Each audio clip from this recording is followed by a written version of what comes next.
The only thing that interferes with my learning is my education. And it's about time we change that. If you have your smartphones, if you Google right now, university makes me. If you Google that right now, you know the first 4 automatic answers? Anxious, depressed, feel like a failure, stupid. Google, by the way, the tech giant, right, that happens to hire a lot of engineers, 15% of their staff doesn't have a professional college degree. Why? Because our education system is outdated. It was built in the 1900s. It was built for the industrial age. It was built for people to prepare themselves to live and have a creative life in the industrial world. It's outdated now. I can prove it to you. How many of you have a smartphone here? Great. How many of you had the same smartphone 2 years ago? There's some older generation people. Welcome back. If I had asked 5 years, nobody would raise their hand. If I had said 10 years, you'd be like, what are you, crazy? We want the latest operating system in our mobiles, in our laptops, in our home appliances. But the platform that impacts the entire humanity is more than 100 years old, hasn't been updated. We live in the information age.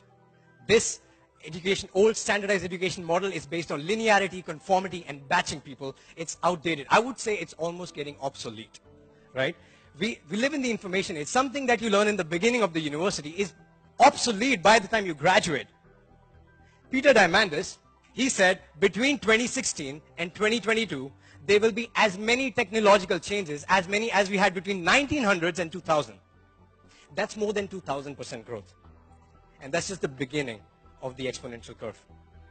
Many of the interesting jobs today that we have didn't exist 5 years ago.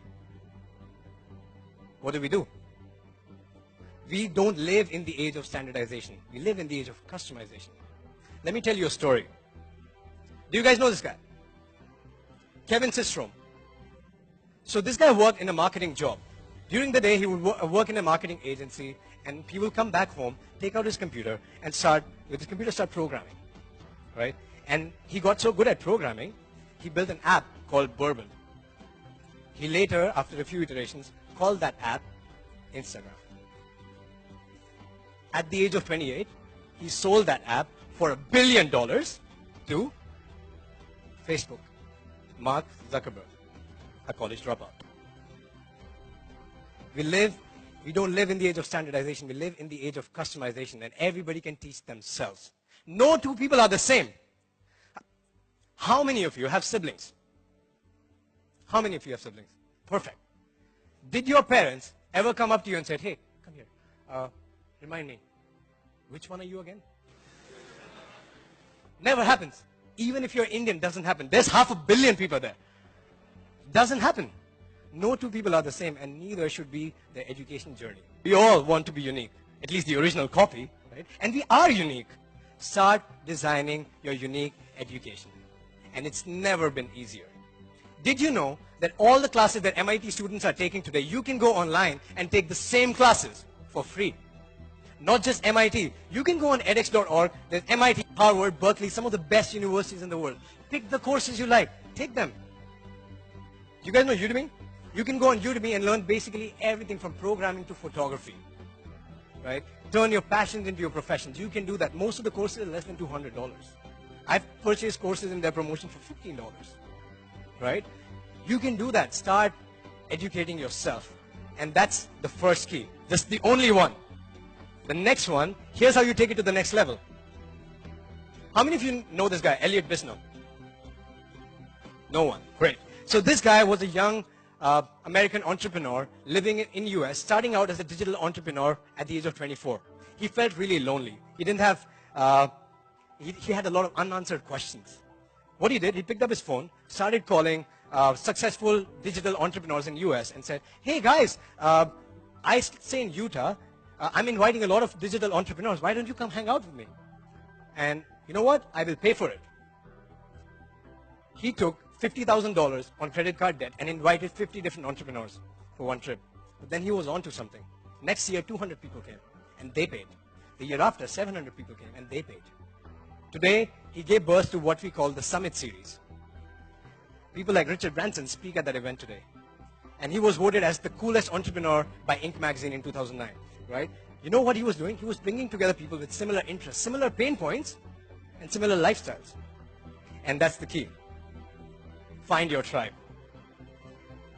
We are social animals. We are naturally inclined to connect with people who are like us, similar values, similar interests, similar belief system, right? And we thrive in that environment, right? That's where you share the latest practices. That's where you learn and you teach each other. You learn and grow with each other together as a tribe. And when you find your tribe, something interesting happens. On May 28, 2017, I landed in Barcelona about 4 months ago. And I joined 400 people from 50 different countries.